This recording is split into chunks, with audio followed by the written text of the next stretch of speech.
Today, we have 3 wines. Only thing I know about them is 2 of them are $10 and 1 of them is $50. I don't know anything about it. I don't even know what grape variety is or the region it's from. So it's gonna be a complete blind taste. Jenna's gonna bring me over 3 wines. We're gonna get things started soon. Let's see if $50 wine is actually better than the $10 wines. Shall we? Let's begin with the intro real quick.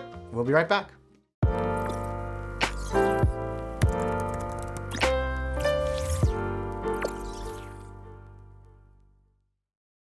I got my handy dandy notebook and a pen, paper towel, and my 3 lovely wines right here. Now they're each labeled with this white, orange, and black labeler.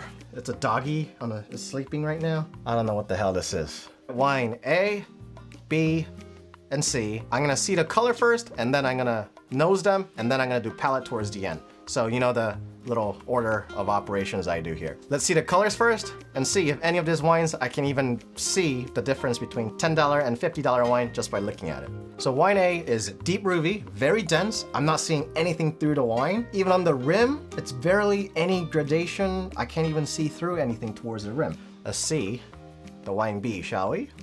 So wine B is also deep ruby, ever so slightly see-through towards the rim, but it is definitely not as highly extracted as the last wine. So it's a little bit more towards the red ruby, whereas last one was more almost becoming purple ruby. Wine C.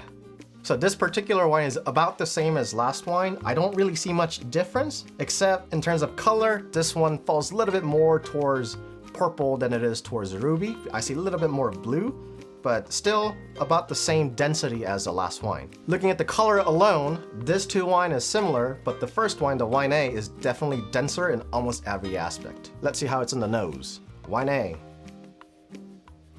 Asparagus. Wow, I get asparagus on almost every freaking Cabernet Sauvignon. I feel like this is Cab. Wine A, to be honest, I don't like it already, because I smell sugar, vanilla, cherry, green, a little bit of asparagus. It's slightly gamey. Lots of oak, and a little bit of nail polish here, which is a sign of volatile acidity. Despite the color being so dense, I was expecting a very powerful on the nose, but it's the complete opposite. Wine B. This is not getting any better. This is so difficult because I really have to try to find the character. This is the least complex wine I have ever nosed. I literally wrote down 2 things, cherry and wood, and it's very short, and I really had to look for it. Like, other than that, like, there isn't much to it. Lastly, wine C.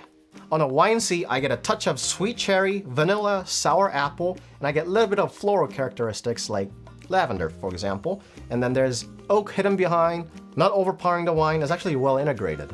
I checked all the colors and I nosed them, and out of all 3 wines, if you ask me there's a $50 wine, there is none. So whatever the $50 wine is here, it's gonna be very disappointing unless the palate is completely different from the smell itself.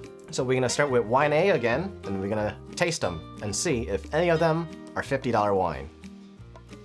So wine A, the moment you put in your mouth, I get a very nice bright acid, and that's very pleasing. And then I taste a lot of cherry, definitely seen a lot of oak, a good tannin, fine, but the tannin kind of disappears pretty soon in your mouth. About medium plus to a long finish, so it's not short wine at all. It's actually not bad. There's some spice character like pepper, tobacco, and I get a little bit of coffee towards the end. So despite the very short nose, this is actually a pretty complex wine. It's actually not too bad. Wine B. On my palate, it was so terrible, I can't even remember. All I remember is terrible. So let's try this again. All right, I have to force this to get this tasting, but I get dark cherry, it's sweet, slightly, and then there's oak. Now, however, this oak is oak chips, not an oak barrel. This is oak chips, very cheap oak. I don't like it, period. I don't like it. Wine C. I am actually very excited with this particular wine because it showed me most complexity on the nose, and then I hope it can deliver the same way on the palate. I get bright cherry, sweet is there, wood is there, but this is wood chips for sure. I get a lot of dark berries. It doesn't last that long. There's a little bit spice left over like tobacco, a little bit of coffee. The wine B is definitely a $10 wine. And I'm kind of having a hard time going which one is $50 wine here because none of them really taste like $50. But I have to give an edge to wine A here because it showed the most pure grape that I can taste. Wine C, I can definitely taste some manipulation going on. The manipulation worked, it's not terrible. The manipulation on wine B is not working with me at all. I think it's $50 one. I don't think it's worth it. But wine C is actually not too bad for $10. So, Jenna, did I get any of this right? Wine C is $6.97. This is $7 wine. That is not bad for $7 wine. Wine B is $8.99. This is $8.99, so $9 wine. Wow, so out of all the three, $6.50? $6.97. So $7. Yep. $7, $9, $50. Yep. Just go get $7 wine. This is just a pure ripoff. Holy cow. Let's see the wines, shall we? Could you bring the wines for me? So, I got the 3 wines ready. Let's do a grand reveal, shall we? I'm gonna start with wine C because I was most impressed, especially with the price considered. Ta-da-da-da. Robert Mondavi. That's a Robert Mondavi private selection. Cabernet Sauvignon, California, 2019. I know this wine, I know this vineyard very well. Robert Mondavi makes range of wines, including their sister vineyard. I think it was Isabella Mondavi, if I remember correctly. They make all the way high-end wines from $150 Tokelan Valley all the way to like an entry-level wine such as this.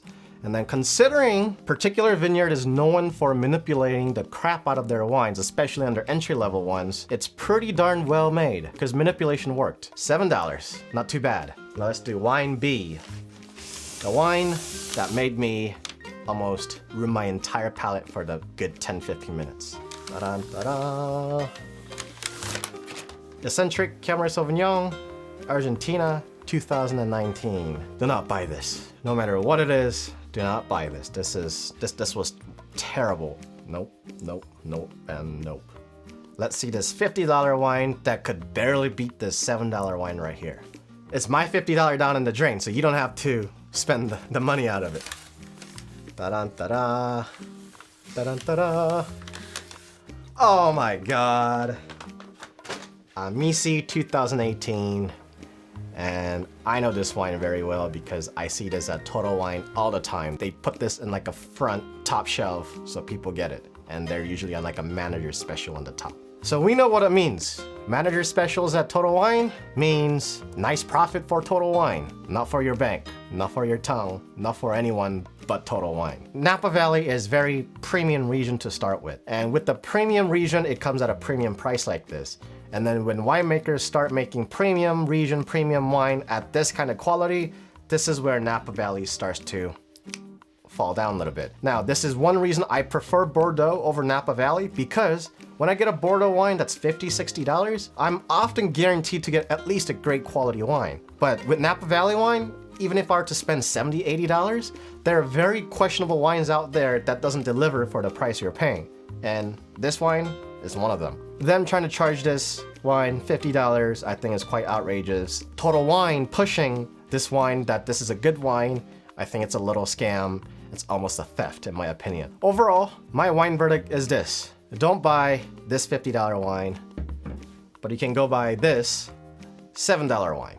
Today, unfortunately, not the best tasting I've ever done. However, it's a very good tasting to learn lessons that there are plenty of vineyards out there. They try to make great wine at a very affordable price like this one.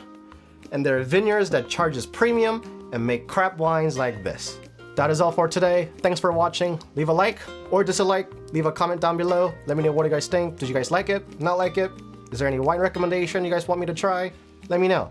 Thanks for watching again. Bye.